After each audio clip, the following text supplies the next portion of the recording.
paix, comme si c'était écrit depuis toujours.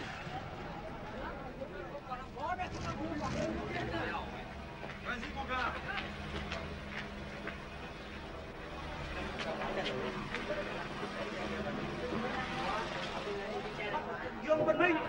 Nous avons capturé Gérard Ming, président depuis 2 jours seulement. Restons calmes et disciplinés.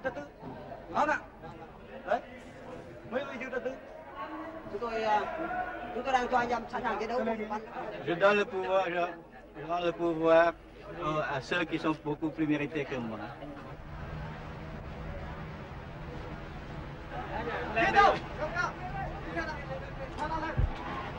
Này, qua cầu AK nhanh lên. Cầm lấy khẩu súng này. Cầm lên chỗ điện thoại của mình đi đâu. Ôi sao cầm. Ôi. Cầm lên.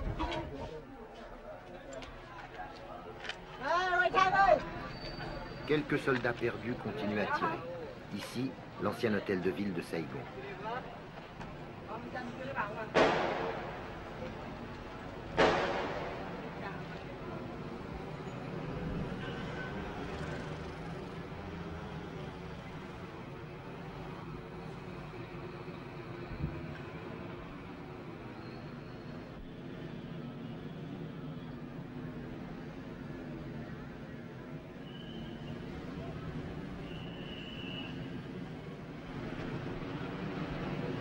Pour lui aussi, c'est fini.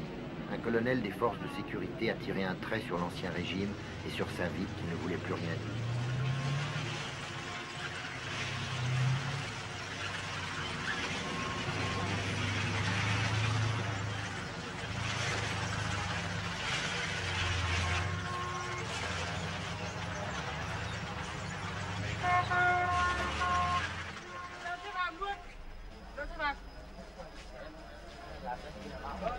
Les prisonniers au palais d'Oakland. Baissez les bras, dira un soldat vainqueur. Jamais dans l'histoire on n'aura vu une ville changer de main, changer de régime, avec aussi peu de brutalité et de représailles individuelles. Un signe pour l'avenir, que chacun interprète selon ses convictions et ses hantises, prématurément. Không, bây giờ nha, nó đang thuộc ở trên tầng rồi. Còn cái nhà nó nằm đâu?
Amorce de remise en ordre dans la ville livrée à l'anarchie. Des enfants de 12 ou 13 ans à la gâchette trop facile patrouillent dans les rues avec leurs M16 américains. On les appelait les cow-boys, le plus sérieux danger de cette période intermédiaire incertaine.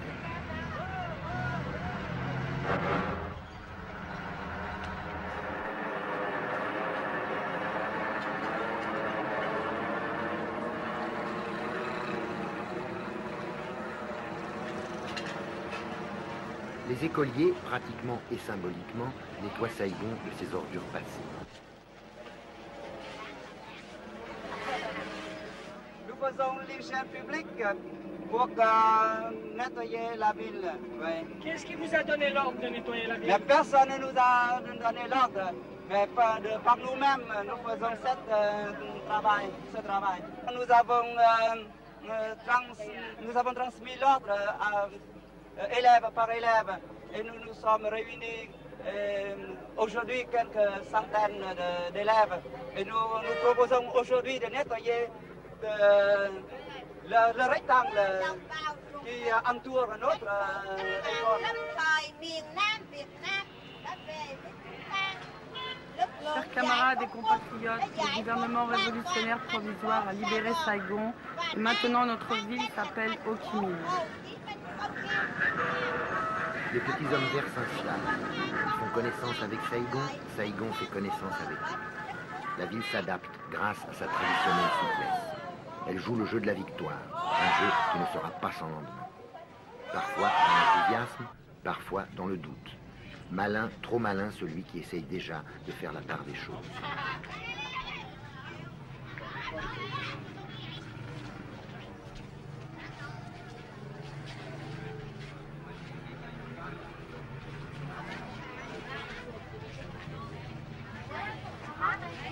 Les petits métiers continuent, les 100 métiers comme on dit. Au marché aux voleurs, les trafiquants vite rassurés vendent au bodoï naïf les dernières lunettes de soleil et les derniers transistors sournoisement rafistolés.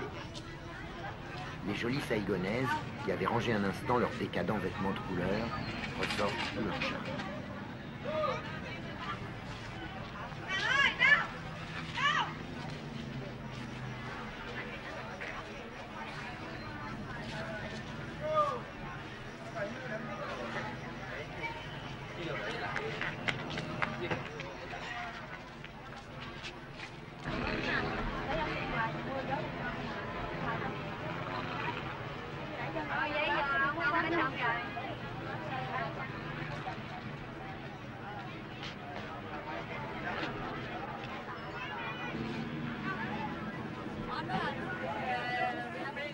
Les motos, nerfs de la vie saïgonaise, ont soif.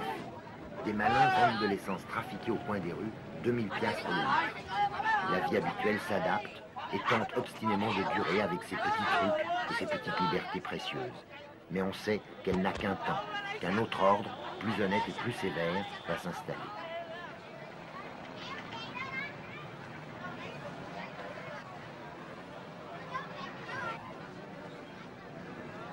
Il y en a qui sont prêts à tenter l'expérience du bonheur collectif de bon cœur. Mais pour certains, pour certaines, c'est un déchirement.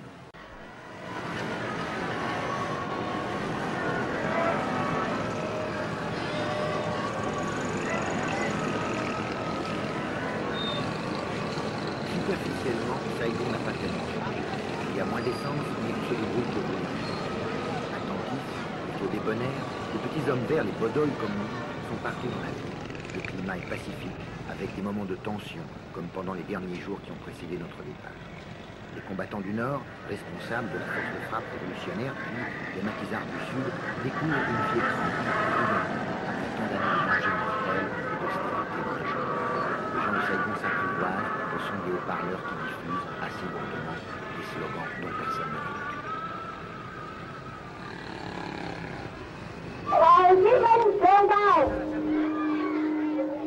Quand est-ce que vous tournez à Hanoï? Je ne sais pas. Chúng tôi Ça dépend de còn la phải durée tùy de theo notre tình hình mission. của đất nước, tùy theo nhiệm vụ.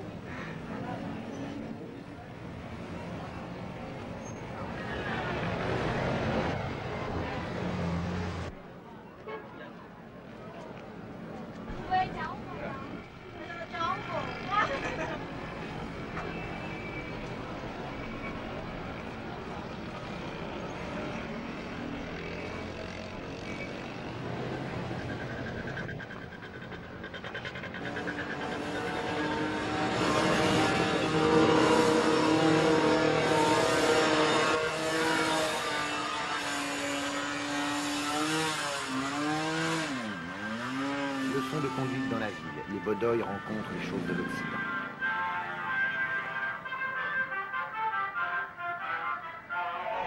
Je m'appelle Tong. Je suis de l'armée de libération. Đơn vị coi như thuộc quân giải phóng của đơn vị nào cả.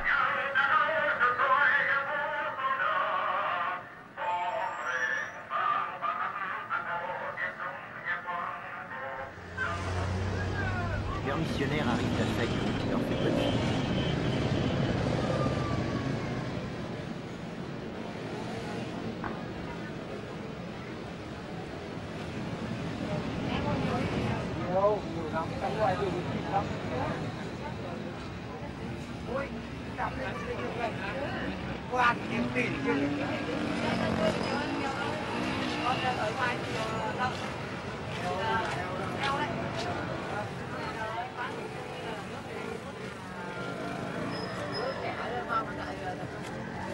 J'ai quitté mon fils quand il avait 3 ans, maintenant il en a 7 et il va à l'école.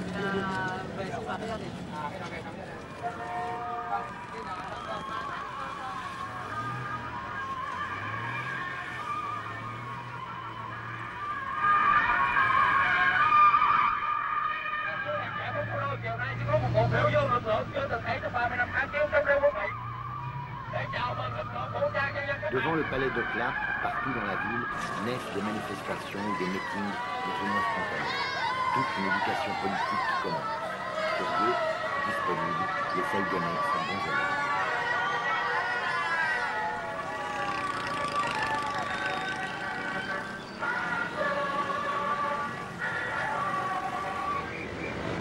Le premier jour, plus de police, plus de maintien de l'ordre. Anarchistes par nature, les gens de Saïgon en ont profité pour embouteiller plus que jamais les trafics. Les jeunes, les comités révolutionnaires populaires essayent de raider la circulation avec un succès relatif.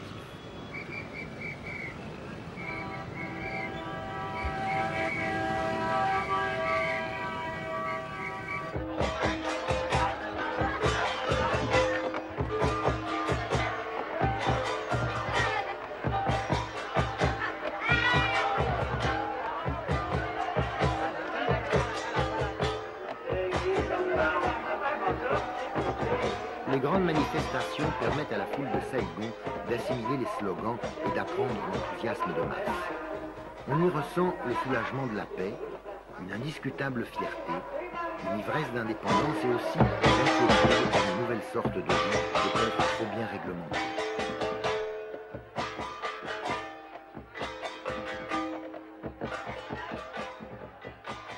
Est-ce qu'il n'y a pas une différence entre les gens du Sud et les gens du Nord? Non, je crois en ce temps-là, on s'en même.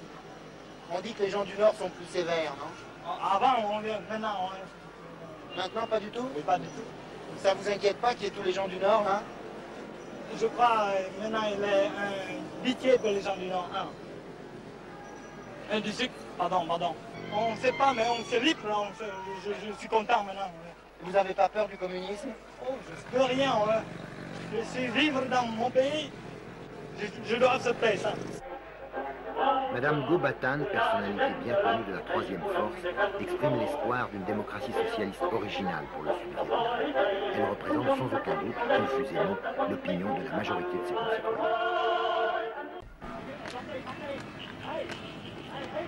Un geste qui symbolise la victoire. On démolit le fameux monument aux morts de la place Leloy qui montre deux marines marchant ensemble au combat, l'un poussant l'autre. Cette chute, c'est l'humiliation des Américains. C'est le signe de la joie des vainqueurs. Une joie paisible. Ils n'avaient jamais douté de l'issue de la guerre et voilà leur foi confirmée.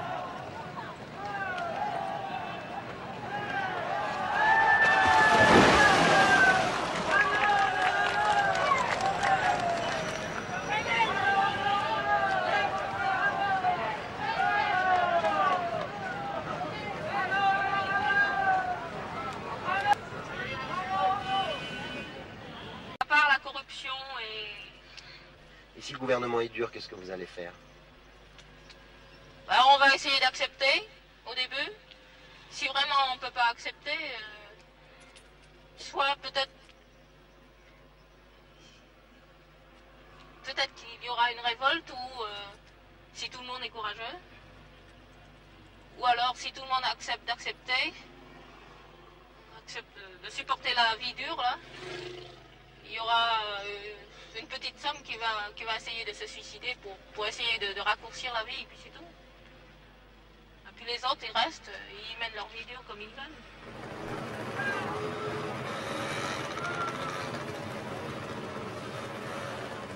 Pour d'autres, pas tellement nombreux sans doute, il n'est absolument pas question de jouer le jeu du socialisme, quel qu'il soit. C'est le refus total, le blocage, l'horreur. Comme pour ce jeune officier qui s'est battu jusqu'au dernier instant contre le communisme. Il n'a pas voulu être filmé.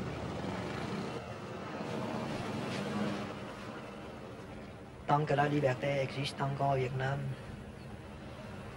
Je désirais vivre au Sud-Vietnam, c'est mon pays.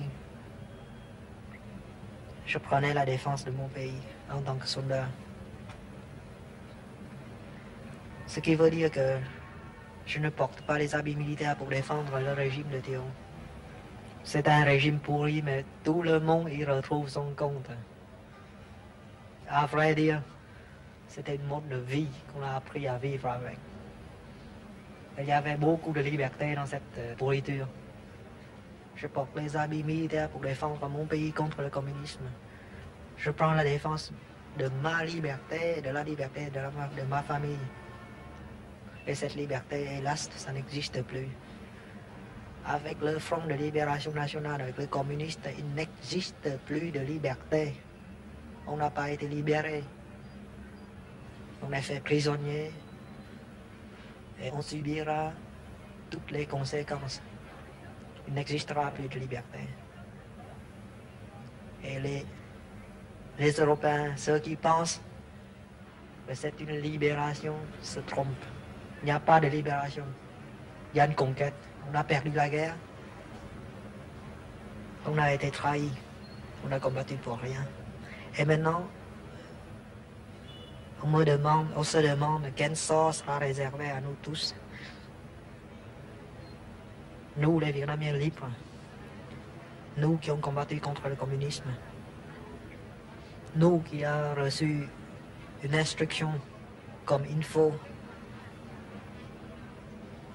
Nous sommes trop intellectuels pour être communistes.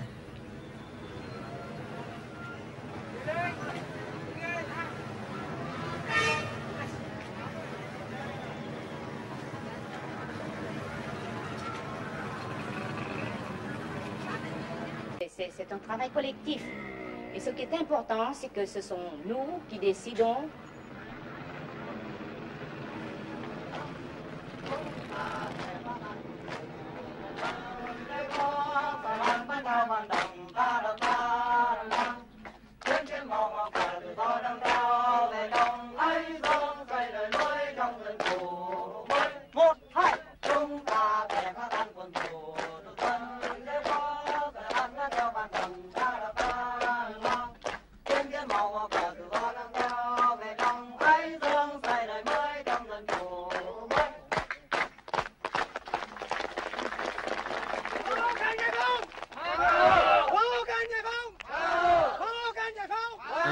Madame le commandant Nguyen Ngoc Dung trace le chemin, raisonnable et heureux, d'un socialisme librement consenti. L'histoire va-t-elle lui donner raison? La personnalité du Sud, originale et individualiste, sera-t-elle tant soit peu respectée?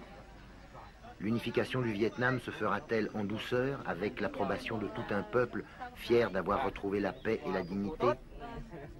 Les vainqueurs auront-ils le courage, la clairvoyance de ne pas accélérer la mise au pas de Saigon? À toutes ces questions, faites d'espoir et de doute, on ne doit pas encore essayer de.